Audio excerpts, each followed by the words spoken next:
Tiada juang tanpa tantangan, tidak beradat manusia sesat.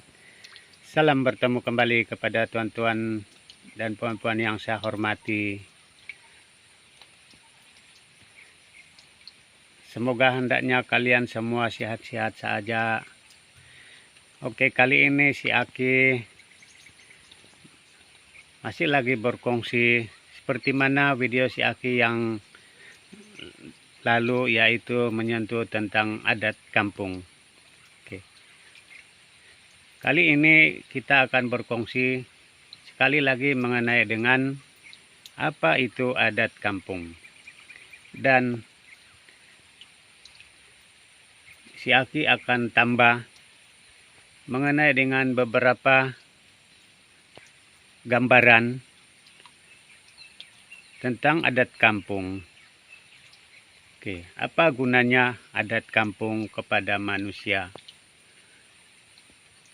mengikut budaya ataupun adat bangsa masing-masing, khususnya di Sabah ini.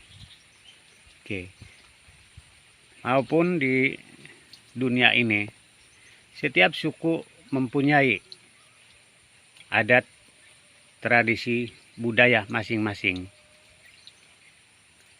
Dalam soal adat dan budaya ini, seharusnya kita tidak boleh melupakan, kita tidak boleh melupakan adat dan budaya ini. Berpandukan adat dan budaya kita boleh membimbing atau memperbetulkan seperti mana perjuangan kita dalam membentuk insan yang berguna, manusia yang berguna. Memang banyak tantangan, banyak kerintangan. Justru itu kita sentiasa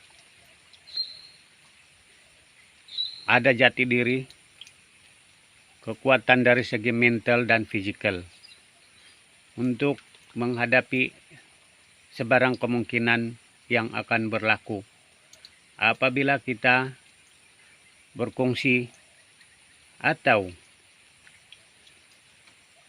mendedahkan bagaimana adat-adat kampung dan apa fungsi adat kampung dan apa faedah ataupun manfaatnya kepada manusia di muka bumi ini. Tuan-tuan yang saya hormati, kita perlu imbas kembali bahwa setiap yang berlaku di muka bumi ini adalah sesuatu perkara yang kita tidak boleh duga. Contohnya,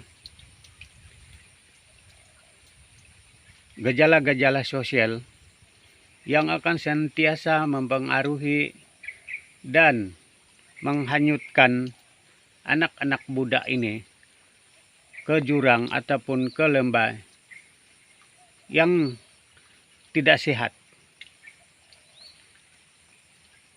Justru si Aki ingin berkongsi apakah perbezaan ataupun apakah persamaan di antara adat kampung dengan sesuatu larangan-larangan yang terdapat di mana-mana tulisan suci pada setiap kepercayaan yang kita anuti. Oke, tuan-tuan, saudara-saudara yang saya hormati. Adat kampung ini sebenarnya adalah satu cara ataupun kaedah di mana menghilangkan sesuatu perkara itu ataupun sesuatu perkara yang buruk ataupun yang bertentangan dengan kehendak Tuhan kepada makhluk ciptaannya. Terutama sekali kita sebagai manusia adalah makhluk ciptaan Tuhan yang sangat unik. Adat kampung itu diamalkan dan diturunkan kepada manusia, pada setiap suku yang ada di muka bumi ini, sebelum kedatangan sesuatu kepercayaan ataupun agama itu kepada manusia. Selepas itu, apabila kita sudah mempunyai kepercayaan, maka kita dapat satu contoh, ya. Kalau kita cakap itu contoh, memang contoh, tetapi ada memang betul. Sebab setiap tulisan suci dalam sesuatu kitab itu ada mengatakan di sana bahwa kita dilarang dan tidak dibolehkan. Apa yang dimaksudkan di situ? Kita dilarang yang tidak dibolehkan untuk melakukan sesuatu. Saya ambil satu contoh ialah zina. Zina itu bukanlah satu perbuatan yang baik ataupun disuruh ataupun digalakkan oleh Yang Maha Kuasa. Dalam kepercayaan, apabila kita melakukan perkara-perkara seumpama itu, maka diterangkan di situ bahwa perbuatan itu adalah haram dan hukumannya ialah masuk neraka. Ya, masuk neraka apabila kita sudah kembali ke alam Tuhan ataupun kembali ke asalnya. Yang mana perkara itu ataupun perbuatan itu ialah dosa. Tetapi dalam kepercayaan, perbuatan itu dilakukan hanya diterangkan sebagai satu larangan, yaitu dosa, haram, dan akhirnya kita dimasukkan di dalam neraka. Tetapi di dalam adat kampung kita didenda, dan satu perkara ada denda yang berbentuk barangan, ada denda berbentuk binatang. Binatang itu adalah merupakan sogit apabila perbuatan itu ialah perbuatan yang panas, contoh zina. Oke. Jadi kalau kita lihat dari segi kepercayaan, larangan ataupun tertulis dalam satu-satu kitab kepercayaan dan adat kampung ini, apa persamaannya? Kalau bagi Aki ada persamaan, cuma adat kampung yang diamalkan oleh datuk nenek ataupun nenek moyang kita dulu-dulu, dia didenda. Dan apabila dalam tulisan-tulisan suci kepercayaan kita didenda, tetapi selepas kita akan mati. Jadi di situ ada perbedaannya. Bagi pendapat si Aki, tiada alasan bahwa apabila kita sudah menganuti ataupun memeluk satu-satu kepercayaan, bermakna kita tidak lagi mengamalkan adat kampung.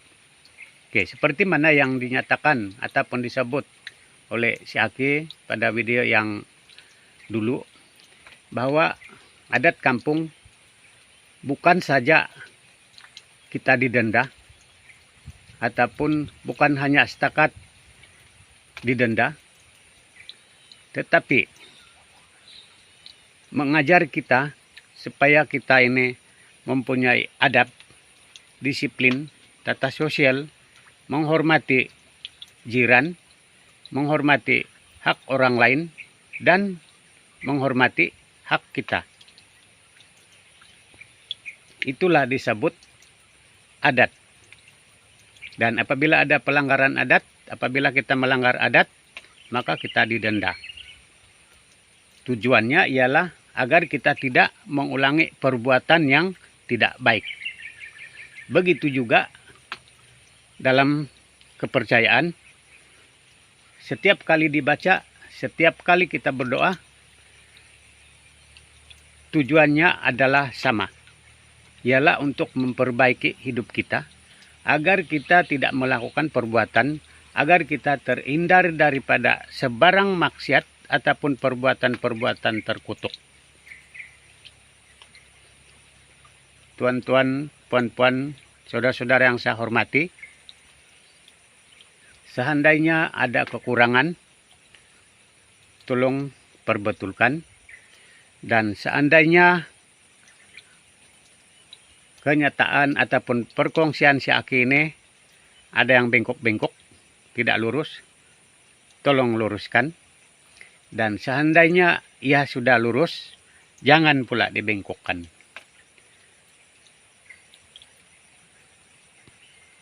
Sebelum itu, si Aki menyusun 10 jari untuk memohon maaf dan keampunan. Seandainya perkongsian si Aki ini akan menyentuh ataupun menyakiti hati tuan-tuan dan puan-puan.